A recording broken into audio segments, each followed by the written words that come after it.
Салам достор, назарыңыздарда Аралаш медиа. Бүгүн сиздер менен болгон окуянын негизинде тартылган Сердце моря деп аталган кызыктуу тасманы көрөлү. Видеону аягына чейин көрүүгө даяр болсоңуз, анда эмесе биз баштадык.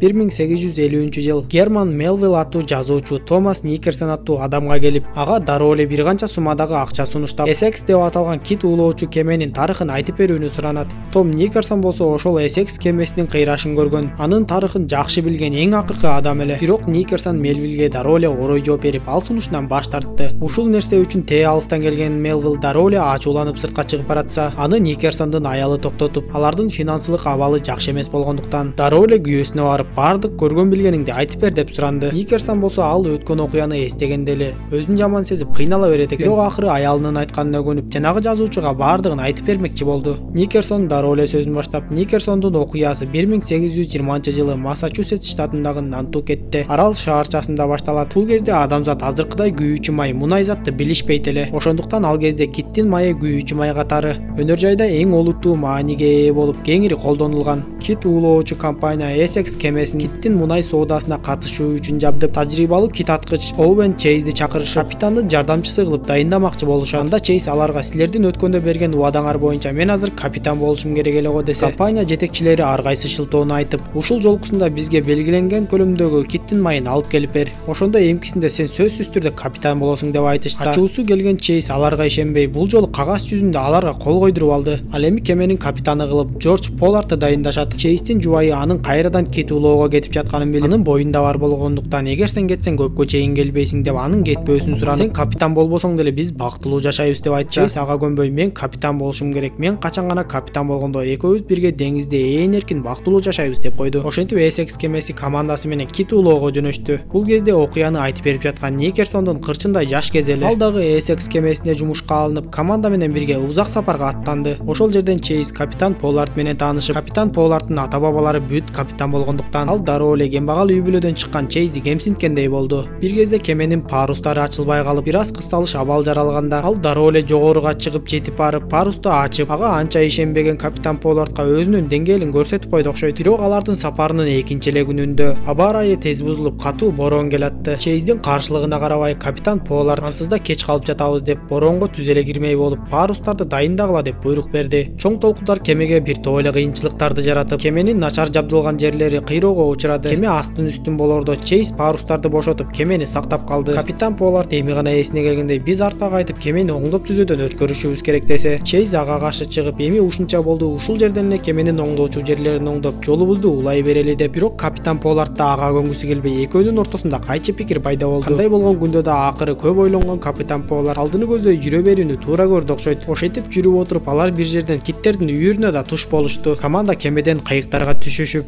киттерге аңчылыкты башташты. Чейз бир китке найзасын матырып алган соң, кит алардын кайыгын зуулдатып сүйрөп жөнөдү.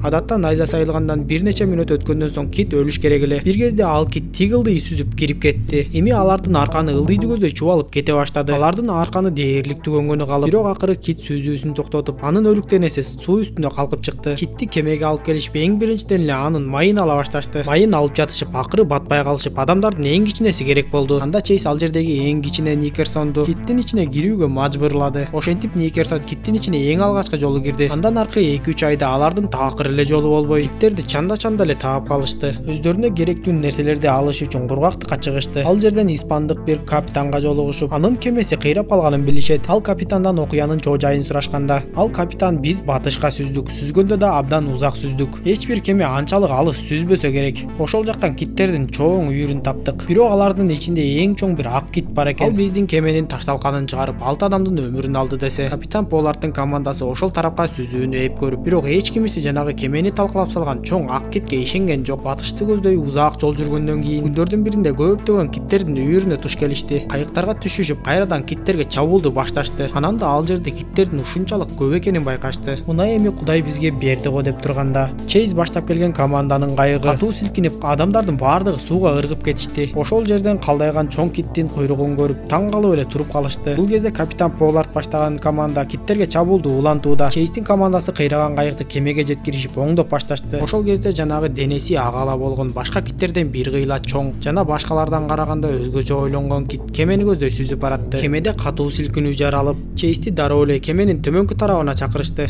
Ал дароо эле кеменин төмөнкү тарабына түшүп барып, бир канча жерден суу кирип жатканын көрдү. Аңгыча болбой эле жанагы кит дагы бир жолу сүзүп кемени кыйрата баштады. Чейз жогоруга чыгып китти көрүп, дароо эле эң чоң найзасын алып кит менен кармашмакчы болду. Кит кемеге кайрылып келатканда Чейз найзасын ыргытып, найзасы киттин көзүнүн үстүнө сайылды. Бирок эбегейсиз кит кеменин ого бетер быт-чытын чыгарды. Аркан кеменин арт тарабына оролуп жатып, акыры үзүлүп кетти. Капитан Поллард жана анын командасы кемеге кайтып келип, көргөн көздөрүнө ишенишкен жок. Кемени сактап калууга мүмкүн болбой калгандыктан керектүү заттардын баарын алышып, кайыктарга түшө башташты. Кемедеги от киттин майына тийип, кеменин баарын өрт каптады. Найзаны алууга келген Чейз өрттүн ичинде калды. Акыры ал суунун асты менен сүзүп чыгып, командасына кошулду. Эми алар кемесинен ажырап, кайыктар менен эле калышты. Капитан Полларддын бөлөсү Генри ушунун баарына сен күнөөлүүсүң деп Чейзди тапанчасы менен атмакчы болду. Капитан Поллард ага буйрук берип токтотуп калды. Адамдар жанагы ак киттин алардын айланасында эле жүргөнүн сезип жатышты. Күн артынан күн өтө баштап, кургактыкка жетүүнү эңсеп жатышты. Ачкачылык бир тарабынан кыйнаса, бороон чапкын экинчи тарабынан курчоого алды. Бороон учурунда Чейз баягы ак киттин дагы эле кетпей жүргөнүн көрдү.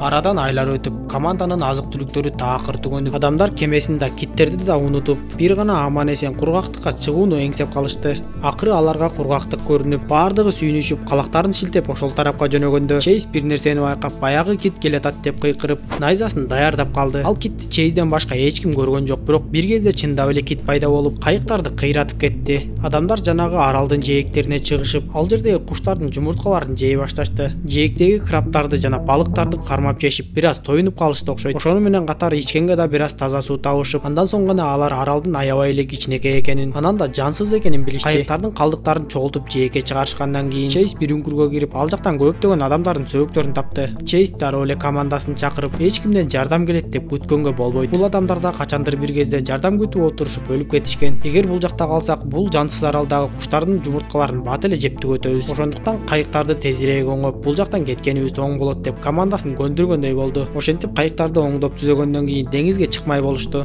4 адам деңизге чыгуудан баш тартып, аралда калышты. Деңизге чыккан 3 кайык күн артынан күн өтүп отуруп, 1 айдан ашык убакыт өттү. Күндөрдүн биринде Чейздин кайыгында бир адамдын өлүп калганын билишти. Анда команда кеңешип, аны балыктарга жем кылганча деп өздөрүнө азык кылмай болушту. Бул кезде капитан Полларддын кайыгы Чейздин кайыгынан алыстап кеткен эле. Алар дагы өлгөн адамдардын эттерин жеп күн көрүп жатышкан. Аларда таакыр азык зат түгөнгөндөн кийинки өлө турган адамды аныктамай болушту. Бирден таякча тандашып, капитан Поллардга кыска таяк туура келип, ал команданын кийинки курмандыгына айланмай болду. Ал тапанчаны бөлөсү Генриге берип, мени көп кыйнабай эртерээк атып сал десе, Генри бир топко ойлонуп турду да бир кезде өзүн өзү атып салып, капитанды сактап калды.